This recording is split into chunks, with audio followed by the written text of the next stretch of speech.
What's up, historians? I'm Smith McNeill, and this is Echoes of Freedom. Together, we'll travel to America's most iconic places, uncover hidden stories, and bring the past to life. From the voices of everyday heroes to the legends we thought we knew, we'll listen to the echoes of freedom that shaped our nation. So get ready to explore, learn, and celebrate American history, one story at a time.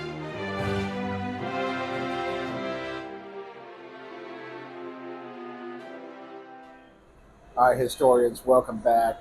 I'm here with Josh, the camera guy, and we're just going to talk about, we didn't get to it yesterday, but we're just going to talk about our experience at both the Pentagon and the Holocaust Museum. Yep.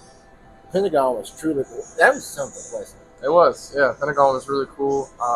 They definitely take what they do very seriously, as the country is on their hands of our defense and all of our systems. So, yeah, it was pretty cool. So it was a very neat place to see. They got a nice 9/11 memorial set up. The hallways, dude, the hallways were long.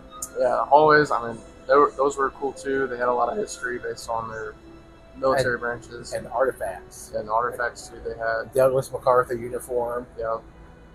His gear, that was pretty awesome. Yeah, it was badass.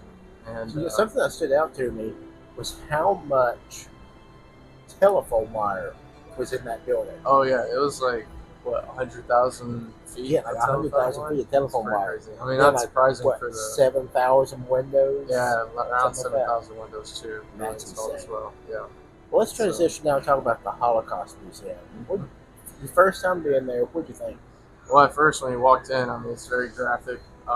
Just seeing what the Jews went through in the Holocaust. So it was very informational too. Just kind of learning about the background as to what led to the Holocaust, why the Nazis did what they did, why the Jews were in that area, and what kind of struggles the Jews had went through even prior to when World War II started and after World War II started, and just the overall persecution of it was just horrible. But thankfully the USA intervened and liberated the Jews, and not just the Jews, but other people that were going through persecution under the Nazi Empire, and not just the Nazi Empire, but just Axis power in general, such as those that were in Russia, Japan, and everything. So glad that eventually came to a stop and got back on the right track towards a better humanity. Yeah, one thing I noticed is, like, when you walk in the lobby, there's kind of some people talking and whatnot. It's kind of loud. Yeah. And as soon as you get in the exhibit, you're just slammed in the face with images. And throughout the first floor is kind of very quiet talking. There's a few TVs playing some sounds of newsreels and stuff from the 1940s and things, Hitler's speeches and whatnot. As soon as you hit the second floor, everything is totally silent. Yeah, everything's silent. So when you get to the entrance to the concentration camps, what they call the floor of the final solution, everything in that, from there on down, is just dead silent. Yeah. And you can sense, like, there's a lot of reverence too when people are walking through. Like, the only noise you ever heard was from the exhibit itself, like from the pieces they're displayed, or from testimonies of Holocaust survivors that shared what they went through and what they saw. So, yeah, it's very quiet, very sombering place, very touching place. If you're ever in D.C., that's definitely a bucket list stop. Warning advisory to young kids, if your parents going with kids, definitely a PG-13 museum. Apologize for the background noise. We're getting ready to start moving. It's definitely a PG-13 museum.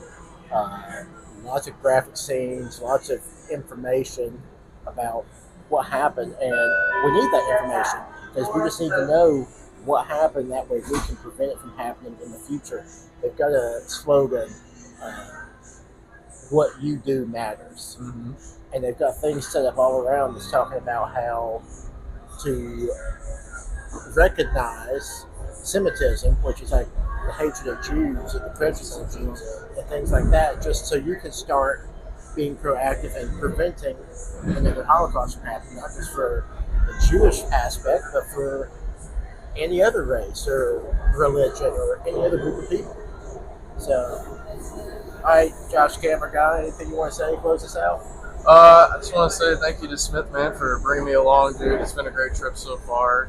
Not just to Gettysburg, but to DC, and just there were a few parts of DC I hadn't explored yet. So thanks to him that I got to explore those parts, and yeah, it's been a great trip. So glad to be a part of it. Well, we got more content coming, a couple more videos coming out today. We will see you on the next adventure.